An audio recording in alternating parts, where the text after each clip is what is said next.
Yesu wacu nashimwe cyane. Ku mazina nitwa Ezekiel Mfitumukiza. Imana itugirire neza. Reka turebere hamwe iri jambo riboneka muri Yohana mu butumwa bwiza bwa Yesu Kristo uko bwanditswe na Yohana igice kimwe umurongo waho ni wa 12. Haravuga ngo iki? Reka bahageze dusome mu izina rya Yesu.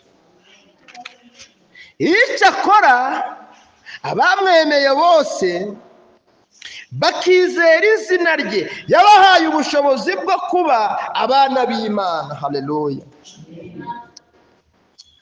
Iri jambo maze kurisoma ndagira ngo tuganire ku ijambo umwana, tunarebere hamwe itandukaniro ry'umwana n'umukozi. Imana itugirire neza cyane. Hari igihe kinini twamaze twitwa abakuru ariko kitatanze umusaruro. Iyo tuvuze ijambo umwana, abantu benshi bumva ko ari ba bana bagenda mu mugongo, abandi bakumva ko ari ba bandi bagenda bafashwa ukuboko, ariko si abo bana nshaka kuvugaho. Ni abana Kristo akeneye ahangaha imbere, kuko ijambo rivuze ngo icyakora abamwemeye bose bakizera izina rye yabahaye ubushobozi bwo kuba abana b'Imana. Haleluya.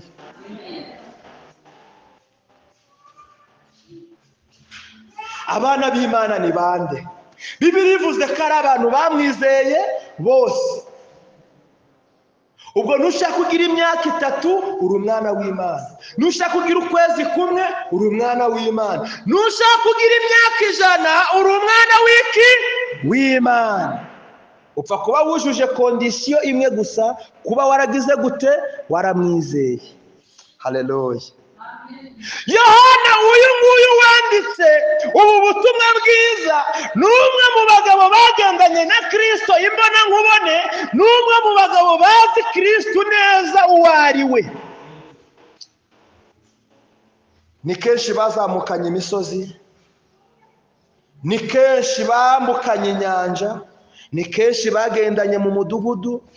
Yohana uyu nguyu ibyo yavuze kuri Yesu yarabizi, ibyo yamwanditseho nta gushidikanya, kandi Yohana uyu nguyu yari umuhanga. Yohana uyu nguyu yanditse inzandiko, ndetse ni nawe wanditse n'ibyahishuriwe Yohana ubwo yari ku kirwa cy'i Patimosi. Imana itugirire neza cyane. Yohana uyu nguyu afite amateka akomeye, kandi intego ye kwari ukuzanira umucyo isi n'abayiriho. Ariyo mpamvu uyu munsi natwe yatwibukije iri jambo. Haleluya. Ngo icyakora abamwizeye bose, haleluya, yabahaye ubushobozi, yabahaye ubutwari, yabahaye imbaraga, yabahaye izina. Haleluya. Akirira izina nawe uhawe n'Imana. Akirira izina nawe uhawe n'Imana, kuko Imana yakwitegereje isanga wari umaze iminsi udafite izina. Yakwitegereje usanga wari ufite izina ribi. Bamwe bari bafite amazina y'akabari, abandi bari bafite amazina y'uko ari ab'umuhanga, abandi bari bafite izina amazina y'ibitutsi, y'uko ari ibisambo, y'uko ari inda. Yose ni amazina. Ariko uyu munsi Yesu aguhinduriye izina. Ntabwo ukiri wa wundi wo muri wa muryango, ntabwo ukiri wa wundi wo mu buraya, ntabwo ukiri wa wundi wo mu basinzi, ntabwo ukiri wa wundi, haleluya, wo mu mazina mabi, ahubwo wakiriye izina ryiza ryo kuba umwana w'Imana. Haleluya. Iyo mvuga umwana, haleluya, ndagira ngo ujye umutandukanya. No mu buzima busanzwe tujya tugira impamvu nyinshi zishobora gutuma habonekaho iryo zina umwana. Haleluya. Ese mu rugo iwacu aho turi, aho tuba, uzasanga hari abantu bifite ku buryo imirimo bafite batabasha kuyikorera bo ubwabo, bikaba ngombwa ko bakenera n'abiki? Abakozi. Burya rero iyo urugo rurimo umukozi, buriya haba hari umurongo umukozi atabasha kurenga. Haleluya. uzasanga abakozi bamwe bashobora guteka inkono zose ariko bakanatahura inkono zose, ariko hari inkono batafitiye uburenganzira bwo gukoramo. abantu bari kunda batangiye gutunga agatoki ku kanyama, ku gafi. Ati iriya nkono ni mabuja uyikoramo yenyine. Imana itugirire neza cyane, kuko umukozi we yayikozemo bahita bamwirukana. Hari akanyama kanyori cyane kajya kaba ku nkoko, yewe ntikanaryoha pe, ariko kajya kirukanisha ngo abakozi. Niko njya numva umukozi yabati kano kanyama karagayitse, reka nkatamire nanjye nta kundi. Yagatamira bakashaka mu zindi nyama bakabura, ati umukozi uzarya agasenda baboyi uwo ngo ntagakwiriye kuba mu rugo. Akagira ute? Bakamwirukana kuko ari iki? Ari umukozi. Yesu ashimwe cyane. Binyibutse ko ibinyigisha iki aho ngaho. Deja n'umuntu ashobora kuza mu rugo rw'agakomanga agasuhuza umukozi akavuga ati bakaba niko ko ndi gushaka bene urugo. Yewe urabutegereje ntago barabyuka, kandi sinabakomangira kuko ubwo burenganzira ntabwo bize gute, ntabwo mfite, kuko ndi umukozi muri ibi biro. Akazi kanjye nako gukoropa, nako kumesa, nako gutegura, nako gupimisha abana, nako kubagaburira. Akazi kanjye ntago nahangara databuja na mabuja baryamye njya kubakomangira mbabwira ati yewe hari uri kubashaka, ahubwo ugende uragaruka cyangwa utegereze babyutse. Yesu ashimwe cyane. Rero agaciro k'umukozi karangiriraho, kandi umukozi akorera ibihembo iyo iminsi ye igeze, abona icyo yasezeranije n'abakoresha. Iyo atabibonye akazi ashobora kukareka, cyangwa se akarira mu myotsi bakamwambura. Ni ukuvuga agaciro n'akamaro k'umukozi ni uko kaba gafite igihe, gafite garanti. Imana itugirire neza cyane. Ndagira ngo mvuge ku gaciro k'umwana cyangwa se n'imbaraga z'umwana mu muryango. Iyo umwana ari mu muryango, iyo umwana ari mu rugo, haleluya, aba afite uburenganzira ku bintu byose biri mu rugo. Haleluya. Umwana ashobora kuza yareba mu kabati ati ngewe ntago ndarya ibiryo mume ku mugati. Yesu ashimwe cyane. Ngewe nabonye mugati mume ku mugati, ntago nshaka ibiryo. Ubwo agahita avuguruza icyemezo cyari gihari. Niba umugati wagombaga kuribwa mu gitondo, ariko kubera ko umwana ashaka umugati, muza n'umugati umwana agira ate arye. Umwana agira uburenganzira bukomeye, ndetse na cya gihe umukozi yavuze ati nta burenganzira afite bwo kubyutsa bene urugo databuja na mabuja, ariko umwana aba afite ubwo burenganzira ati mama urimo kunyumva mama, ko ari njyewe, ni njyewe. Burya runaka ari hano hanze ari kubashaka. Yesu ashimwe cyane. Icyo gihe umubyeyi abyuka abishaka cyangwa atabishaka, kubera ko umwana yagize ute yavuze. Haleluya. Kubera ko umwana yagize ute, ni ikimenyetso cy'uko umwana ashobora kugamburuza imigambi yari ihari, cyangwa se ashobora kuvuguruza ibyemezo byari byafashwe, ahubwo hakitabwaho icyifuzo cy'umwana. Imiryango myinshi yifite usanga nk'igihe cy'ameza bateranya barati, none abana duhahe iki, uyu munsi murarya iki, muranywa iki, turashaka kuzabatembereza ryari igihe iki n'iki abana. Haleluya. Rero urumva ko umukozi, no se umukozi yakurikira umwana. Umwana bishatse yavuga ati uyu mukozi ajya ndebe ijisho ribi, njye ntumva nagishaka kubana nawe muri iyi nzu yacu. Yesu ashimwe cyane. No se umwana wakubwiye gutyo wakomeza kumuturanya n'umwanzi waho ngaho? Ubu se mu kanya umwana wawe aramutse arwaye hahamuka, cyangwa akagira n'ikindi kibazo, kandi yarakubwiye ikibazo afite utaragikemuye, urumva utakwigaye?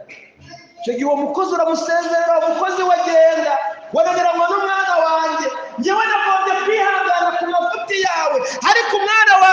ntibishoboka kandi ntitujye impaka ku cyo yavuze. Umwana wanjye yavuze ko bitakiri ngombwa, none ihangane ushakira ahandi. Byaba na ngombwa bakanagutekerera n'ibirenze uko mwasezeranye, kuko nta kindi kibi bibuka, ariko umwana yagize ute? Yabyanze. Iri ni ijambo rikwereka ubutwari n'imbaraga zo kuba umwana hehe? Mu muryango cyangwa mu rugo. Yesu nawe ati icyo akora abamwemeye bose, haleluya, bakizera izina rye, yabahaye ubushobozi bwo kuba abana b'iki? B'Imana. Ngewe ntago nkiri umwana wa se runaka na nyira runaka, haleluya, ahubwo ndi umwana w'iki? Yo, haleluya. Mana ashitugirire neza cyane. Iyo usomye muri Luka igice cyaho cya mbere ku murongo waho wa 8 havuga iki ku mwana? Haleluya. Naho hari icyo havuga ku mwana. Umurongo wa 80 mu butumwa bwiza bwa Yesu Kristo uko bwanditswe na Luka igice cya mbere ku murongo waho wa 80 haravuga ngo uwo mwana arakura, agwiza imbaraga z'umutima, aguma mu butayu kugeza umunsi yerekewemo Abayisiraheli. Imana itugirire neza cyane. Uyu mwana wavugwaga aha ngaha ninde? Uyu mwana wavugwaga aha ngaha ni Yohana, kuko se Zakariya, haleluya,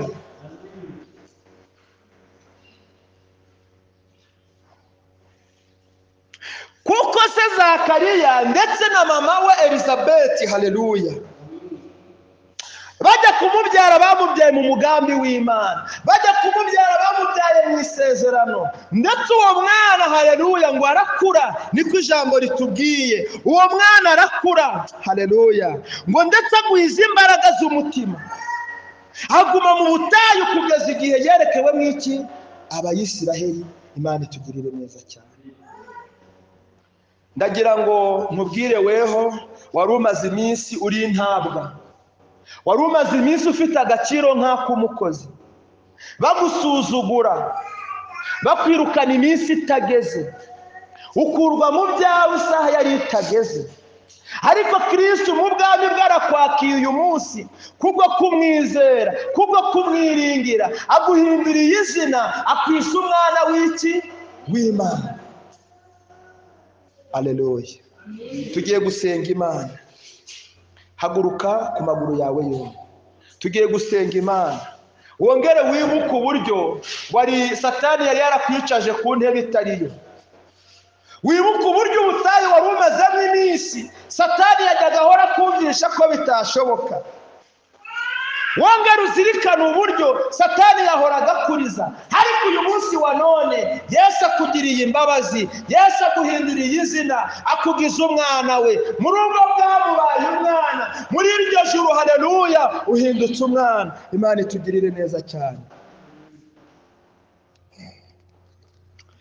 Ayo maraso yawe Yesu turayashimira, ayo maraso yawe mwami, yo turayashimira, yewe turayashimira.